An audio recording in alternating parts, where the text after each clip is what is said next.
Corvin Hale was not supposed to care this much. That was what his supervisor had told him before he left for the posting. Keep your head down. Process the paperwork. Don't get attached. It was standard advice for aid workers. Most of them followed it. Most of them went home after their rotation with clean hands and clear eyes and no extra weight on their shoulders. Corvin had always been bad at following standard advice. The refugee station was called Waypoint 11. It sat on the outer edge of Galactic Council space like something that had been placed there temporarily and then forgotten. The walls were gray. The floors were gray. The air recyclers hummed at a frequency that sat just below comfortable. Everything about the place was designed to be functional and nothing else. Every week, ships arrived. Every week, children came off those ships, small, frightened, belonging to a dozen different species, and every week, families moved through the holding blocks and chose. It was not a cruel process. The staff were kind. The families were mostly good people. Children were matched and moved and sent somewhere better. Most of them. Corvin noticed the two girls on his third day. They were in the far corner of holding block 7, which was the block nobody liked to be assigned to because it had a broken heating vent and smelled faintly of something metallic that maintenance kept promising to fix. The girls had put themselves there. That was the first thing he noticed. They had chosen the corner, the bad corner, the one furthest from the doors and the staff and the other children. They had made a small space and they were defending it. They were Dragonkin. Corvin had met Dragonkin before, briefly, during his orientation. The species was old and proud and not particularly interested in humans, whom they considered young, soft, and mildly amusing. Dragonkin children were considered difficult to place. They were physically stronger than they looked, they bit when frightened, and their emotional needs were complicated by instincts that most foster families were not equipped to handle. These two, however, did not look proud. They looked small. The older one was perhaps 9 years old. Her scales ran from gray to green depending on the light, and several of the small ones along her jawline were cracked, a sign of poor nutrition over a long period. Her horns were short and dull. She had amber eyes that moved constantly, checking every corner, every door, every person who came within 20 feet. She sat with her back to the wall and the younger girl pressed close behind her. The younger one was maybe 6. Same dull coloring, same cracked scales, smaller horns that had not fully come in yet. She watched everything the older girl watched, mirroring her exactly, pressed so close to her sister's back that they looked like a single creature. There was no file on them. Not a real one. The system had a placeholder entry that read, Origin, unknown. Status, unclaimed. No names. No background. No record of where they had come from or how long they had been moving through the system before they arrived at Waypoint 11. Corvin stood outside Block 7 that first evening and read that file 3 times. Then he went back to his quarters and did not sleep particularly well. The next morning he watched a family, a kind-looking pair of Hellori with 4 other children already in tow, move through Block 7. They stopped near the 2 girls. The older one went immediately still, the way an animal goes still when it senses a threat. The younger one disappeared entirely behind her sister's back. The older girl hissed. It was a sharp, flat sound, not loud but very clear in its meaning. The Hellori family moved on. Corvin understood, in a very practical sense, why no one was choosing them. He understood it was not cruelty. A hissing, feral, untrusting child with no history and no documentation was a real challenge for any family, and most families coming through Waypoint 11 already had their hands full. He understood all of that. Understanding it did not make it easier to watch. On the 4th day he did something that his supervisor would have described as inadvisable. He went to the kitchen, collected 2 portions of the evening meal, a warm grain dish that most species could tolerate, and walked into Block 7. Not to the staff area. Not to the observation bench. He walked to the far corner about 6 feet from where the girls sat, and lowered himself to the floor. He put both food portions down in the space between them and sat back. The older girl went rigid. Her amber eyes locked onto him with an intensity that would have been unsettling if Corvin had been the kind of person who was easily unsettled. The younger one made a sound like a very small, very unhappy engine. Corvin did not speak. He did not reach out. He did not try to make eye contact in a sustained way because he had done enough reading to know that direct staring was considered a threat display in several Dragonkin dialects. He simply sat there at a respectful distance and ate his own food. After about 10 minutes he got up, nodded once in their general direction and left. He came back the next day. Same time. Same corner. Same distance. 2 portions of food placed between them and Corvin sitting quietly with his own. The older girl hissed on the 2nd day too, but it was shorter. More of a reflex than a warning. On the third day she did not hiss at all. She watched him. The whole time, those amber eyes tracked every small movement he made, the way he opened his food container, the way he shifted his weight, the way he looked at the wall instead of at her. She watched all of it as if she was trying to find the trick, the hidden thing, the moment when his behavior would suddenly make sense in the way bad things made sense. Corvin just ate his food and said nothing. On the fifth day the younger one crept out from behind her sister. Just slightly. Just enough that Corvin could see her face properly for the first time. She had big eyes, brighter than her sister's, more gold than amber, and a small set of developing horns that had grown in slightly crooked. She stared at him with the specific expression of a child who has decided something might not be dangerous but has not fully committed to that position yet. Corvin looked at the wall. She crept a little closer. On the seventh day the younger girl fell asleep. She did it gradually, the way very young children do. One moment she was sitting upright and alert, and then she was listing sideways, and then she was simply down, curled on the floor about 3 feet from Corvin's left knee, breathing in the slow steady rhythm of deep sleep. The older girl watched this happen and then looked at Corvin. He looked back at her briefly and then looked away. He sat there for another 40 minutes without moving, until his shift started, because he was not going to be the reason that child woke up startled.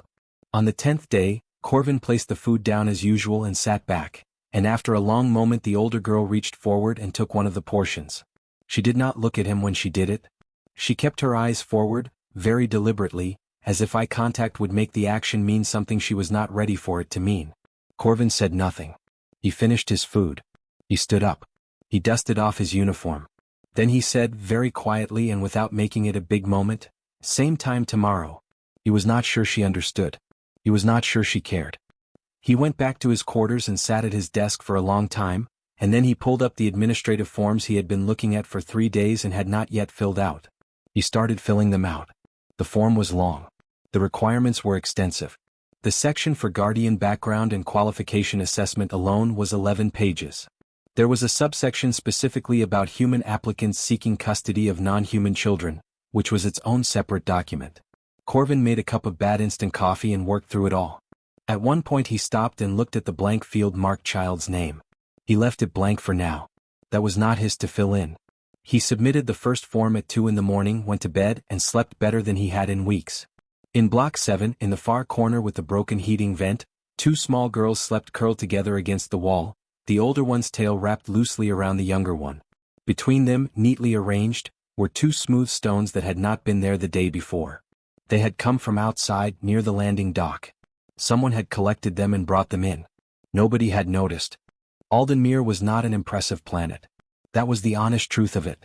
People who had traveled the galaxy and seen the great worlds, the shining capital planets, the ancient alien homeworlds with their towering cities and 1,000-year-old architecture, would have looked at Aldenmere and seen nothing particularly special. Green hills. Small towns. A sky that turned orange at sunset in a pleasant but unremarkable way. The kind of place that existed quietly and asked nothing of anyone. Corvin had always liked it for exactly that reason. He drove home from the landing port on a warm afternoon with Sarah in the front seat and Vin in the back, and he watched them from the corner of his eye the way you watch something fragile that you are trying not to spook. Sarah sat completely still, watching the landscape move past the window with those careful amber eyes that missed nothing. Vin had her face pressed to the glass. Her breath fogged it up. She did not seem to find this inconvenient. The house was small. 1 floor, 3 rooms, a garden out back that Corvin maintained with moderate success. He had cleaned it thoroughly before leaving for the pickup, which in hindsight meant he had moved the mess from the visible surfaces to inside the cupboards, but the intention had been good. He opened the front door and stepped back. Sarah walked in first. She moved slowly, checking each corner before she committed her weight to the next step, the way someone walks into a space they are not yet sure is safe. She looked at the ceiling, the windows, the 2 doorways leading to the other rooms. She looked at the bookshelf, floor to ceiling, slightly overcrowded, and at the worn couch and the small kitchen visible through the open doorway. She said nothing. Vin walked past her directly, went to the bookshelf, looked at it for approximately 4 seconds, and began reorganizing it by color. Corvin decided immediately and without any debate that this was fine. The first week was mostly quiet. Quiet in the way that is not peaceful but careful. Everyone in the house moving gently around everyone else, trying to understand the rules of a situation that none of them had been in before. Corvin cooked. The girls ate. He asked no questions they were not ready to answer. He showed them where things were, the bathroom, the spare blankets, the kitchen cupboard where he kept the good biscuits, and left them to explore at their own speed. He learned their habits the way you learn a new language. Slowly, by making mistakes and then not making them again. They hoarded small objects. This became clear on day 3, when Corvin noticed that several things had migrated from various parts of the house to the corner of the room the girls had silently claimed as theirs. A smooth green stone. 2 bottle caps. A small metal clasp from a broken bag strap. A bent spoon from the kitchen drawer that Corvin had been keeping because he thought it might be useful. He stopped throwing things away without checking first. They slept curled together. Every night, without exception, regardless of how many separate blankets he left out or how he arranged the sleeping space. He came in on the 4th morning to find both blankets pushed aside and both girls asleep on the floor in a pile, Vin's head on Sarah's back, Sarah's tail wrapped around the green stone. After that he stopped leaving separate blankets and just left a large pile of them in the corner. Loud sounds were a problem. Not all sounds, they could handle ordinary household noise well enough after the first few days. But sudden loud sounds, unexpected ones, sent both of them flat and still against the nearest wall in under a second. It was not a choice. It was faster than a choice. Their bodies did it before their minds caught up. Corvin started announcing things. Going to start the kitchen fan. Dropping this box now. The front door's going to bang in this wind, just so you know. He said it in the same tone he said everything, plain, unhurried, no performance attached. After 2 weeks, Sarah stopped flattening at the kitchen fan. After 3, Vin started announcing things back to him. Moving this chair. Closing this window. He was not sure if she was mimicking him or genuinely trying to be considerate. Either way he appreciated it. School was the harder problem. The colony school had human children, mostly, and a handful of others. A few Hellori kids, a pair of Sonari siblings whose parents worked at the communications outpost on the edge of town. It was a small school, which meant everyone knew everything almost immediately, and what they knew about Sarah and Vin within the first week was that they were dragon kin, that their guardian was a human, and that Vin had bitten a boy named Freddy on his 2nd day after he grabbed her arm without warning. There was a meeting about the biting incident. Corvin attended it.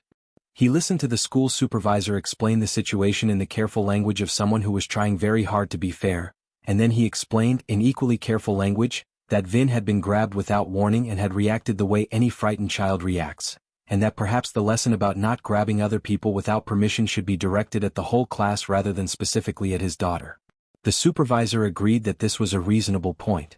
Corvin took Vin for soup on the way home. She ate 2 bowls and did not apologize for the biting, which he had not asked her to do. The months moved. Sarah started speaking more. Not a lot. She was not a child who filled silence for the sake of filling it, but she began asking questions, which was its own kind of conversation. She asked about the books on the shelf, which she was now reading at a pace that required Corvin to make 2 trips to the colony library. She asked about Alden Mere, its history, how long humans had lived there, what was on the other side of the hills to the east. She asked once, very quietly, while they were both sitting on the back step watching the evening come in, why he had chosen them. Corvin thought about it honestly before answering. I didn't at first, he said. I just sat down. And then I kept sitting down. And after a while it wasn't a choice anymore, it was just a fact. Sarah was quiet for a moment. That's a strange reason, she said. Probably, Corvin agreed. She seemed satisfied with that. It was on an ordinary Tuesday evening about 4 months after they arrived, that Corvin noticed the mark. Sarah had caught her arm on a loose nail at the edge of the garden fence. A small cut, not serious but enough to need cleaning. She sat at the kitchen table while Corvin worked on it carefully with the small first aid kit he now kept fully stocked at all times. He cleaned the cut, dried it, reached for the bandaging and stopped. On the inner side of her forearm, just above the wrist where the scales were finer, there was a marking. It was small and precise, sitting underneath the surface like something pressed into the skin from inside rather than marked on top. A symmetrical shape, intricate, with a quality to it that was different from the random variation of scale patterns. Corvin looked at it for a moment. Then he checked Vin, who was watching from the doorway eating a piece of fruit. Same marking on the same spot. Slightly different in its exact shape but the same in nature. He had no idea what it meant. Dragonkin birthmarks were not something covered in the orientation materials for aid workers. He assumed it was common. He assumed he simply hadn't read the right section of the right document. He made a note to look it up and then, as often happens with notes made at the end of tired days, he forgot to look it up and the note disappeared under other papers. He finished bandaging Sarah's arm and told her to avoid the fence nail until he'd fixed it. That night Corvin sat on the couch with a book he wasn't really reading while the sound of the colony evening came through the open window. Vin was asleep. The house was quiet in the good way, the way it had started being quiet in recent weeks, settled rather than careful. Sarah came out of the back room and sat beside him on the couch. Not close. A few inches of space between them. But beside him, which she had not done before. They sat like that for a while. Corvin read a page he didn't take in. Sarah looked at her hands. Then she said a word he didn't recognize. It was short, one syllable, soft at the front and steady at the back. She said it quietly, not looking at him, in the tone of someone saying something they have been considering for a long time. Corvin looked at her. "What does that mean?" he asked. She was quiet for a second. "It's old language," she said. "Dragonkin. Not many people use it now." Pause. "It means the one who stays." Corvin looked at her for a moment. He didn't say anything grand. He didn't make it a moment bigger than it already was. He just nodded once and looked back at his book. "Kale," he said, trying the shape of it. "Okay." Sarah looked at her hands again. Outside, the Aldenmere wind moved through the garden. The fence nail that needed fixing caught it and made a small, dull sound. From that night forward, neither girl called him anything else. The throne room of the Vareth domain was not a place built for warmth.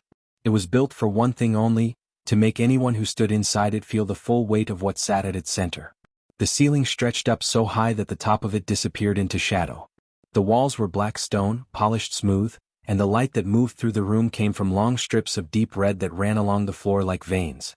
Every surface, every angle, every proportion of the room had been designed with a single purpose: to remind whoever entered that they were small, and that the being on the throne was not. Queen Morin the Scarlet sat very still. She had been sitting still for the last 4 minutes, ever since her spy master had finished his report. He was still standing in the middle of the room, exactly where he had stopped speaking, holding his data folio in both hands and waiting. He was a careful man who had survived 17 years in her service by understanding one simple rule: when Morin was thinking, you waited, and you did not fill the silence. The silence stretched. Morin's scales were a deep, burnished red with traces of gold visible beneath them when the light moved across her. She was not wearing her formal crown, she rarely did in private, but she did not need it. There was nothing about her that required decoration to communicate authority. She sat in the throne the way the throne had been built to be sat in, and the room completed the rest. She was thinking about 7 years ago. 7 years ago the Vareth domain had nearly ended. Not from outside, from within. 3 members of her inner court, 2 senior military commanders, and a network of smaller players who had decided, quietly and carefully over many months, that a change of leadership would serve their interests. They had been wrong about many things as it turned out. But in the hours when it was still unclear how wrong they were, there had been one decision Morin had made without hesitation. She had called her most trusted agent, a woman named Sale, and she had given her the 2 most important things she had, wrapped in plain traveling cloaks, and told her to run. Sale had run. And then Sale had never reported back. And the girls had simply disappeared into the vast, indifferent machinery of the galactic refugee system, which processed thousands of displaced persons every month and kept records that were, at best, incomplete. Morin had spent 3 years looking through official channels. Then 2 years through unofficial ones. Then the years after that through the kind of channels that did not appear in any document and were never discussed in any formal setting. 7 years. And now her spymaster was standing in the middle of her throne room telling her that they had been on a small, unremarkable human colony world for 4 of those years, living in a small house with a man who had found them in a refugee camp and simply decided to keep them. A human aid worker. "Tell me about him," Morin said. Her spymaster opened his folio. "His name is Corvin Hale. Age 31. Human, born on a colony called Verdenmere, currently residing on Aldenmere. Grade 3 aid worker with the Galactic Relief Corps. No military record. No political affiliations. No significant financial assets." He paused. "His service record is unremarkable. 1 commendation for extended duty. No disciplinary incidents." Another pause. "He has held legal guardianship of both girls for 4 years through the Aldenmere Colonial Registry. The paperwork was filed correctly. All of it." Morin was quiet for a moment. "He filed it correctly," she repeated. "Yes, Your Majesty. Every form. Every requirement. He even obtained a secondary character assessment from the refugee station administrator who processed the original placement." The spymaster's tone was carefully neutral. "It appears he was quite thorough." Morin looked at the far wall for a moment. A human aid worker with no money, no status, and no particular reason to involve himself had sat down on a refugee station floor, filed 11 pages of guardianship paperwork for 2 Dragon King girls that nobody else had wanted, and then taken them home and raised them for 4 years on a colony world that most of the galaxy had never heard of. She did not know what to do with that information yet, so she set it aside. Send an envoy, she said. Formal. Full credentials. Take the standard compensation package, triple it. I want no suggestion that we are being unreasonable. She paused.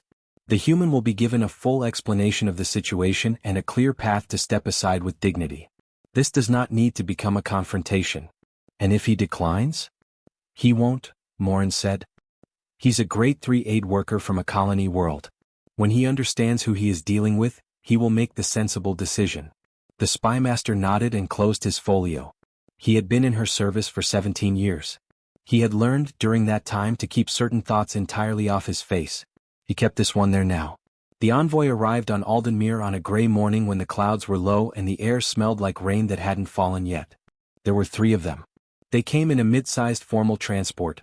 Nothing aggressive, nothing that would cause alarm, just a clean dark vessel with Vareth court markings that landed at the colony port and attracted a reasonable amount of attention from the locals, who did not often see Vareth court markings on anything. They wore deep red robes. They carried a sealed credential case. They had the address. Corvin was in the garden when he heard the knock at the front door. He came around the side of the house still holding his gardening gloves and found 3 tall dragonkin standing on his front path in formal red robes, and for a moment he simply looked at them. Then he took off his gloves, tucked them under his arm, and opened the gate. "Can I help you?" he said. The lead envoy was a tall woman with gray-blue scales and the practiced expression of someone who delivered difficult news professionally and regularly. She introduced herself by formal title, presented the credential case for his inspection, and then, in clear and measured language, explained everything. She was thorough. She covered the history, the coup attempt 7 years ago, the decision to hide the girls, the agent who had gone missing, the years of searching. She explained the girls' true identity, their bloodline, their legal status as heirs to the Vareth succession. She presented the formal documents confirming all of this. She explained that the Vareth crown had no wish for conflict and held no ill intent toward Corvin personally, that his care of the girls during a difficult period was acknowledged, and that the compensation package being offered was substantial and would be transferred immediately upon agreement. She made it clear, in the polite and absolute way that only very formal people can make things clear, that the girls were not his to keep. Corvin stood on his front path and listened to all of it. He did not interrupt. He did not change expression. He looked at the credential documents when they were offered and looked at them properly, not just glancing. He was quiet for a moment after she finished. The lead envoy had delivered this kind of message before. She knew the signs of a person processing difficult information and moving toward reluctant acceptance. The quiet was usually part of it. She waited. "I understand," Corvin said.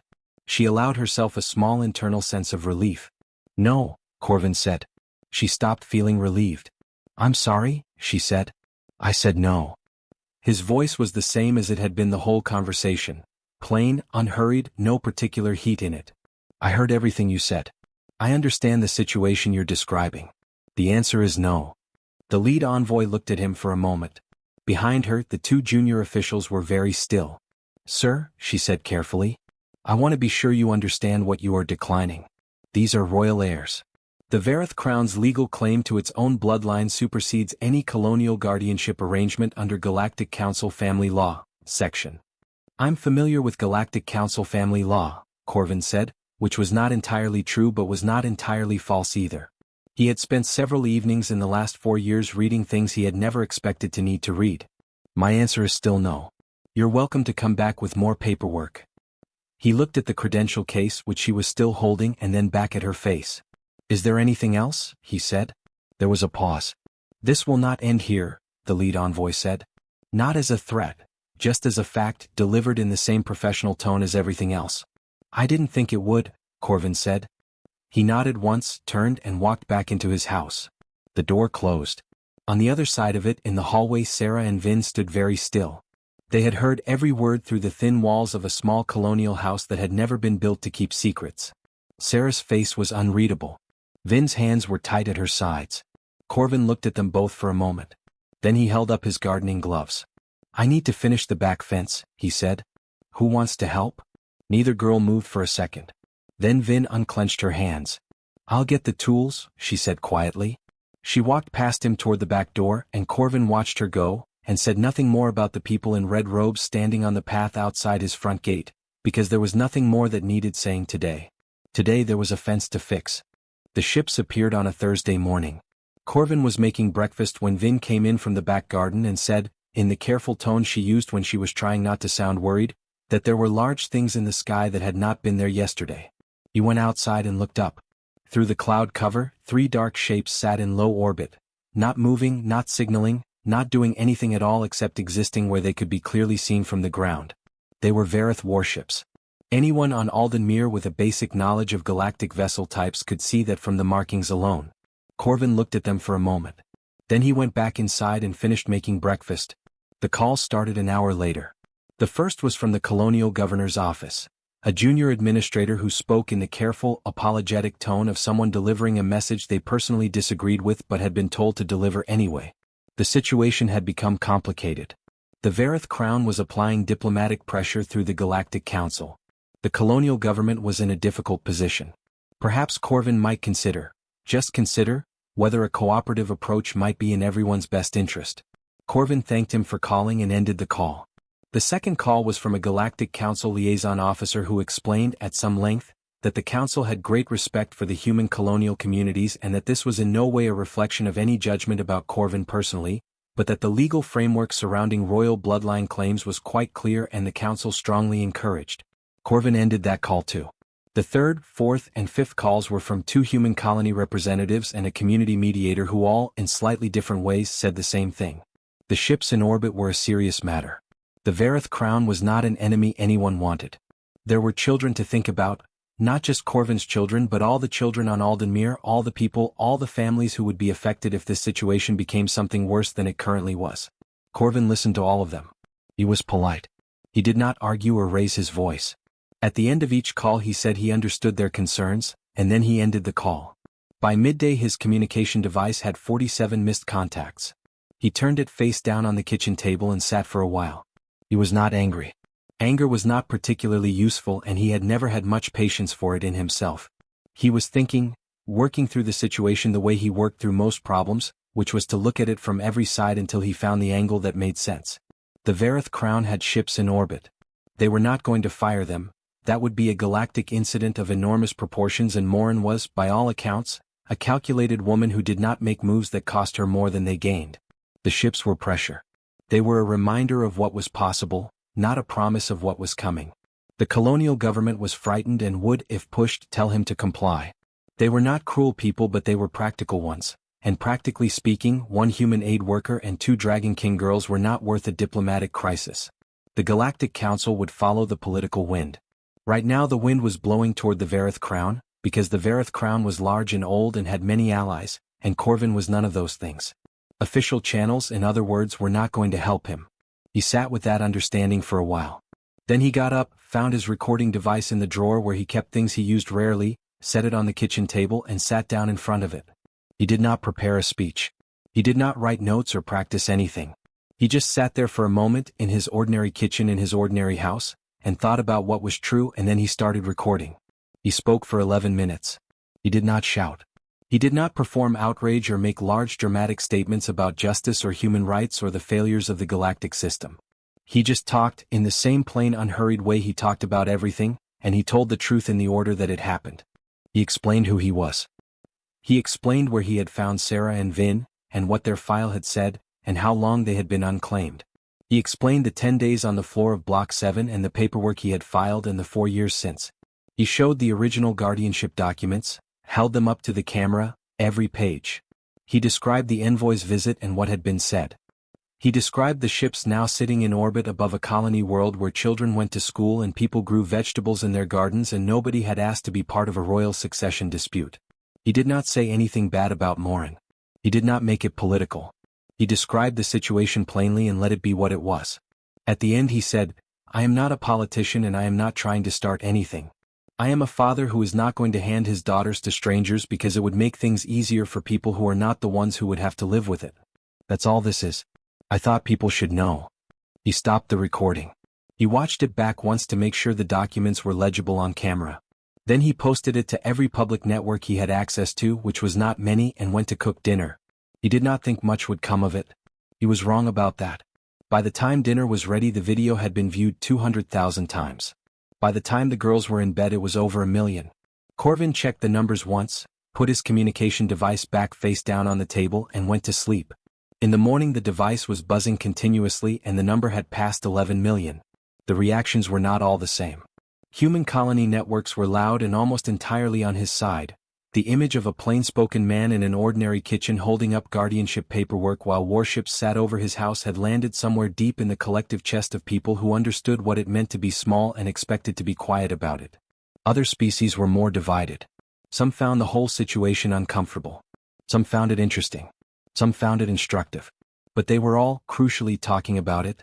The Galactic Council, which had been very comfortable handling this matter as a quiet administrative issue, was now being asked questions in public forums that it did not want to answer in public.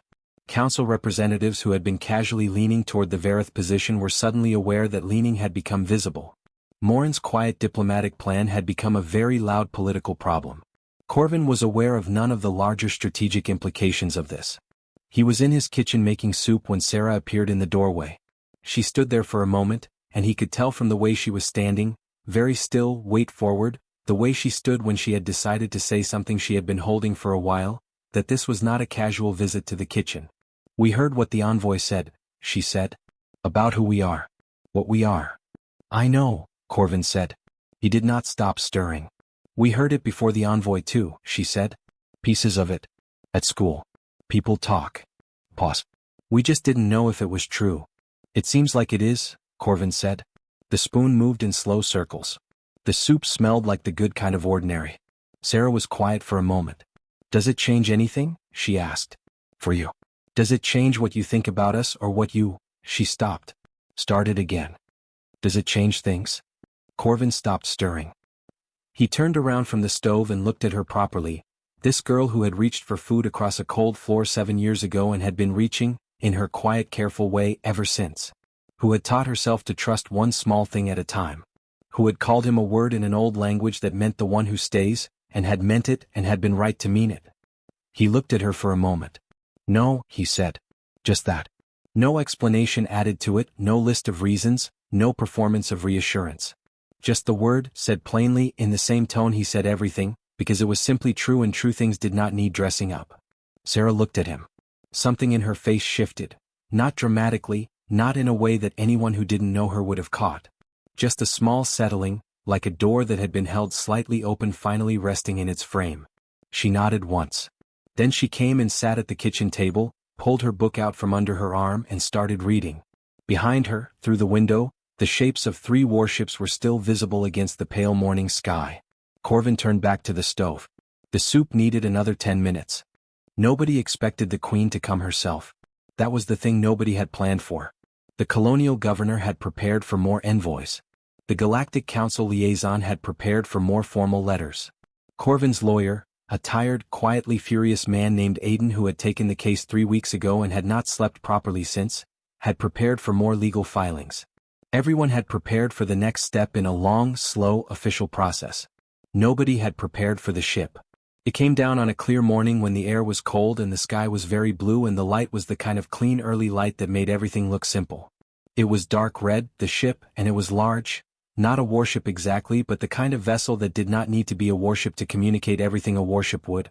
It descended slowly and with complete control, the way things move when they have nothing to prove, and it landed in the flat open ground at the edge of town that the colony used for large arrivals. The whole of Aldenmere came out to watch. Not close. People kept a respectful distance, gathered in quiet clusters along the road and at the edges of their gardens, watching. Children sat on fence posts. Someone's dog barked twice and then went quiet, as if it too understood that this was not the moment. Corvin stood at his front door. He had known she was coming since the previous evening, when Aiden had called him with the kind of controlled urgency that meant the news was significant. A royal transport had broken from the Vareth fleet in orbit and filed a descent clearance. Personal visit. The Queen herself. Corvin had thanked Aiden for the call, stood in his kitchen for a few minutes, and then gone and checked that the front garden was tidy. He was not sure why that had felt important. It had felt important. Sarah and Vin were behind him just inside the doorway. He had not told them to stay there. They had positioned themselves there on their own, and when he had glanced back at them before stepping outside, Vin had looked at him with an expression he recognized, the same expression she had worn on the floor of Block 7 when she had decided, slowly and carefully, that he might not be dangerous. Sarah had looked at the ground and then looked up and met his eyes, and he had nodded once and she had nodded back. That was all. The escort came first. 12 royal guards in formal deep red armor, moving in 2 lines with the practiced precision of people who had done this 1,000 times. Then 2 senior court officials in long dark robes carrying cases. Then a pause. Then Morin. She was exactly what the name suggested. 7 feet tall, burnished red scales with gold running underneath them, visible every time she moved in the morning light. She wore no crown.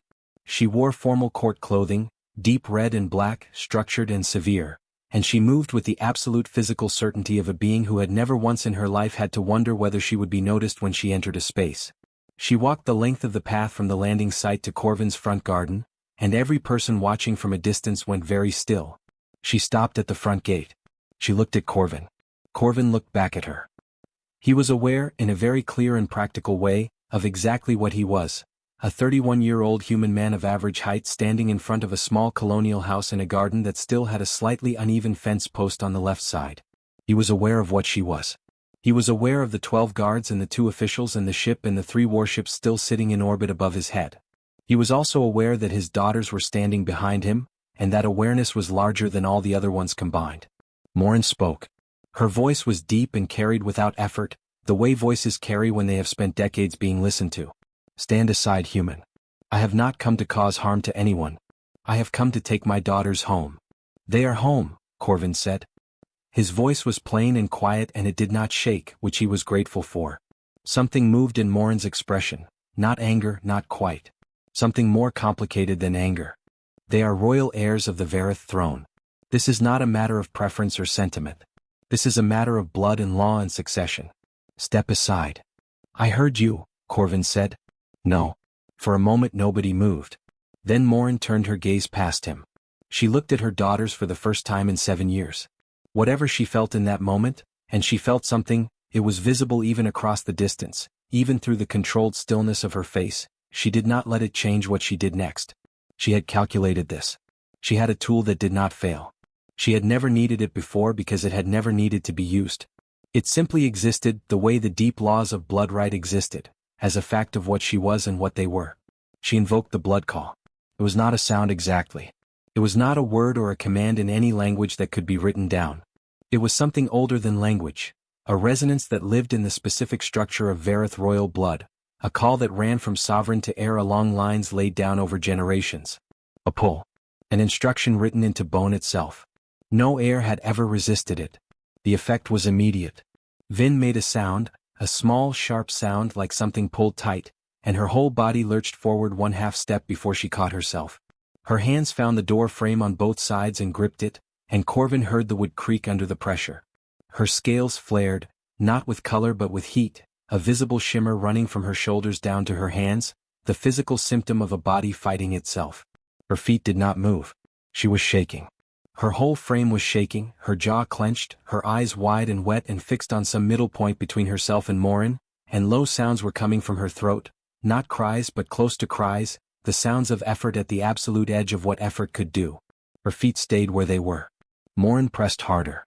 It was visible even from outside, a deepening like a sound dropping into a register below hearing, felt in the chest rather than the ears.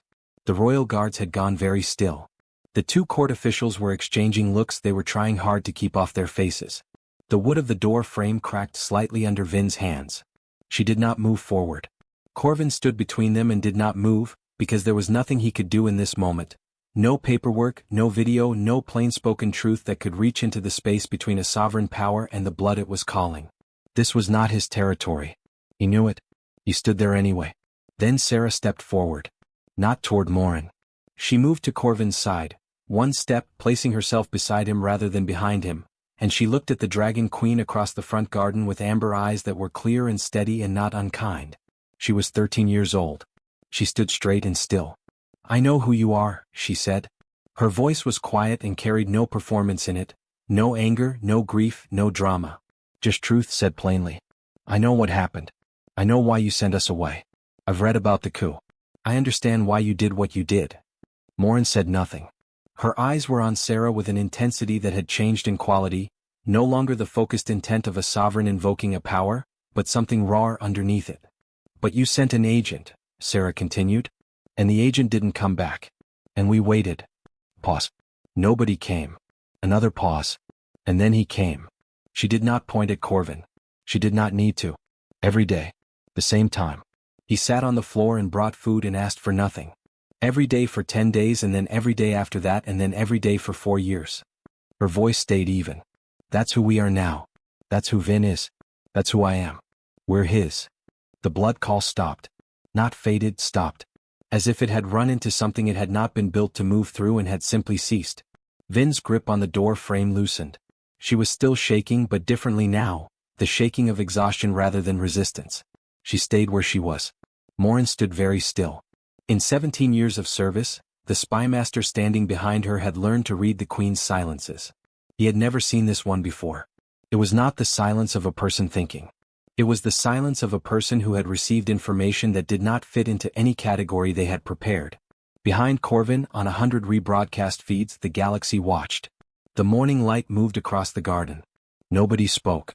The Galactic Council chamber was designed to make people feel the weight of what happened inside it. The ceiling was high and pale. The seats for the council representatives curved in a wide arc around a central floor where the speakers stood. Everything was clean lines and cold light and the kind of deliberate quiet that institutions build into their architecture to remind everyone present that this place dealt in serious things and expected serious behavior in return. Corvin sat at the respondents' table with Aiden beside him, and across the floor at the petitioners' table sat 3 senior Varith legal representatives in formal dark robes. Morin herself was not present in the chamber. That had been a deliberate choice on her part. Her legal team was here, her documentation was here, and her absence was itself a kind of statement, though what exactly it was meant to say was something the council representatives were left to interpret for themselves. Aiden had explained the process the night before in the patient tone he used when explaining things he was not entirely sure would go well. The council would hear both legal arguments. They would review the documentation. Then, unusually, they had agreed to hear direct testimony from the girls themselves, a concession that Aiden had pushed for and obtained after 2 days of procedural back and forth that had aged him visibly. Just tell the truth, Corvin had told the girls that morning. Don't perform anything. Don't try to make it sound a certain way.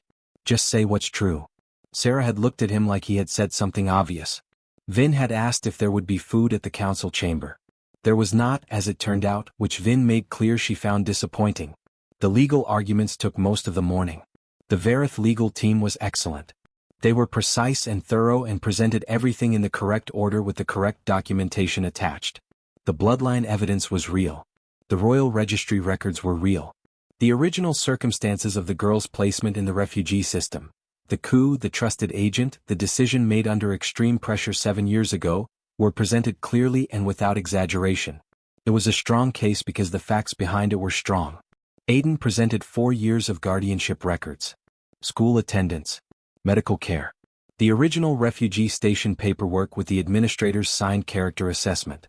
A log of every school event Corvin had attended, which was all of them. A statement from the colony school supervisor. 17 individual statements from neighbors, community members and colony residents who had watched Corvin raise 2 Dragon King girls in a small house on a green hill and had things to say about what they had seen. It was not a glamorous case. It was just a very thorough one. Then the girls were called to testify. The council chamber had a formal witness position at the center of the floor, a raised platform with a single chair, positioned so that the speaker faced the full arc of council representatives.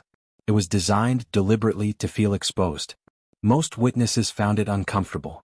Sarah sat in the chair the way she sat in every chair, straight, settled, as if she had chosen it specifically and was satisfied with the choice. She looked at the council representatives without nervousness and answered every question in clear, careful language.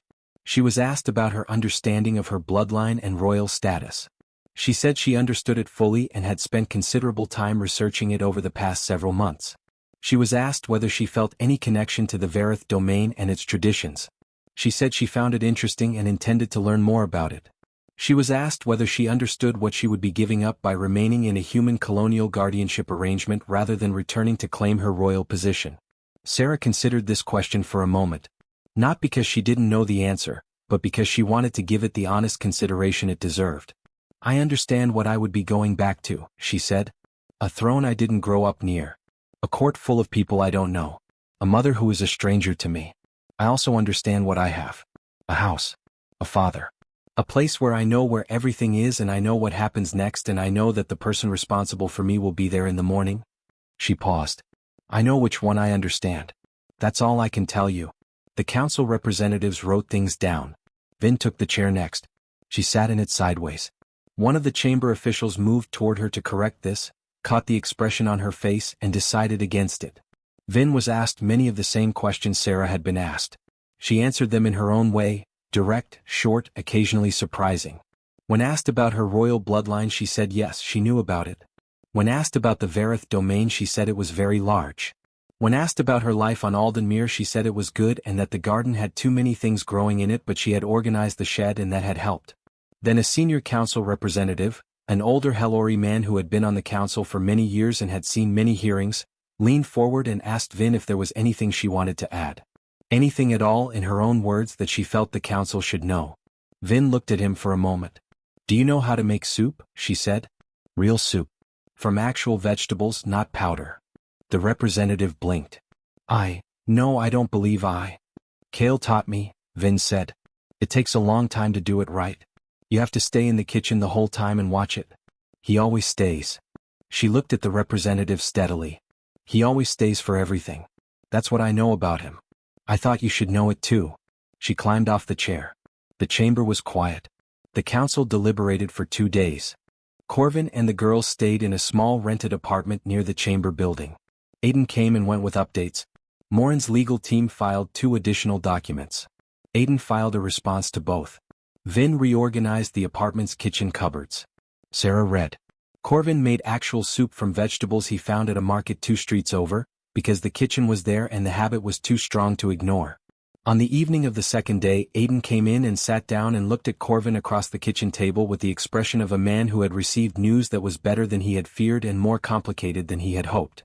The ruling came the following morning. It was measured and careful, as council rulings always were. Both sides of the argument were acknowledged. Both sets of documentation were validated. The council found that the royal bloodline claim of the Vareth crown was legally established and could not be contested. The girls' status as heirs to the Vareth succession was formally entered into the Galactic Registry and was permanent and protected. It also found that the guardianship arrangement established by Corvin Hale 4 years prior had been correctly and legally formed, that it had been maintained with consistent and documented care, and that under Galactic Council family statute, existing guardianship of minors could not be dissolved without the consent of the children themselves once they reached a sufficient age of understanding, which both girls demonstrably had. Corvin would remain legal guardian until each girl reached the age of majority. At that point, all decisions regarding their lives, their status, and their futures were entirely their own. The Vareth legal team accepted the ruling with formal acknowledgement and no visible expression. Aiden exhaled for what seemed like the first time in 3 weeks. The chamber cleared slowly afterward, the way large formal spaces empty, people gathering papers, speaking in low voices, moving toward the exits in no particular hurry. Corvin was at the respondents' table collecting the guardianship documents when he became aware that the room had gone quiet in a specific way. He looked up. Morin was standing a few feet away. Her legal team was at the far end of the chamber. Her guards were at the door. She had crossed the floor alone, and she was looking at him with an expression that had no clean category, not warm, not cold, not angry, not satisfied. Something that lived in the space between all of those things. Corvin stood up straight and waited. She studied him for a long moment. Unhurried, thorough the way she looked at things. He had the sense of being assessed by something much older and more experienced than anything he had encountered before. He met her eyes and stayed quiet. "Keep them safe, human," she said. 4 words. Flat and quiet, with no warmth in the delivery and no softness in her face. She did not wait for a response. She turned and walked toward the door where her guards were waiting, and her legal team fell in behind her and she left. Corvin stood there for a moment. He thought about those 4 words. He thought about what it must cost a queen who had spent her life being obeyed to say something that was, underneath its flat surface, a request. "I will," he said to the empty space where she had been. "I always have." They went home. Aldenmuir was green and quiet in the late afternoon when they landed, the way it always was, the way it had been every time he had come back to it. The light was the warm kind. The hills were the same hills. Someone had put a small lopsided banner above his front door that said "Welcome back" in 3 languages, one of which was slightly wrong, and he stood at the gate for a moment and looked at it. Vin went past him directly and inside, heading for her corner to check that everything was where she had left it. She reported back 30 seconds later that all items were present and correctly arranged. This was her primary concern and she was satisfied. Sarah stood in the garden for a moment looking at the sky. Not at the orbit where the ships had been, they were gone now, just at the sky itself, the ordinary Aldenmuir sky that she had looked at from this garden for 4 years. Then she came inside. Corvin made soup. Real soup, from real vegetables, the same recipe he had made the first winter they were home. He stood at the stove and chopped and stirred and the kitchen filled with the smell of it, warm and ordinary and good. From the living room came the sound of an argument about the bookshelf. Vin had reorganized it by color again. Sarah wanted it by subject. This was not a new argument. It would not be resolved tonight. Corvin smiled at the pot and kept stirring. They ate at the table, the same table a little more scratched than it used to be. The same chairs. The same window showing the same garden where the fence post on the left was still very slightly uneven because there was always something else to do first. Somewhere far away, across 11 star systems, a queen sat with 4 words she had said to a human man and would never say again and did not need to. In a small house on a green hill on an unremarkable colony world, a man who had once been a grade 3 aid worker with no particular future washed the dishes while his daughters argued in the next room. The galaxy knew his name now. He thought about that sometimes, in the way you think about things that are strange and true at the same time. Then he dried his hands, turned off the kitchen light, and went to settle the argument about the bookshelf, which he knew he would not succeed in settling, and which he would try to settle anyway. Because that was what he did. He stayed.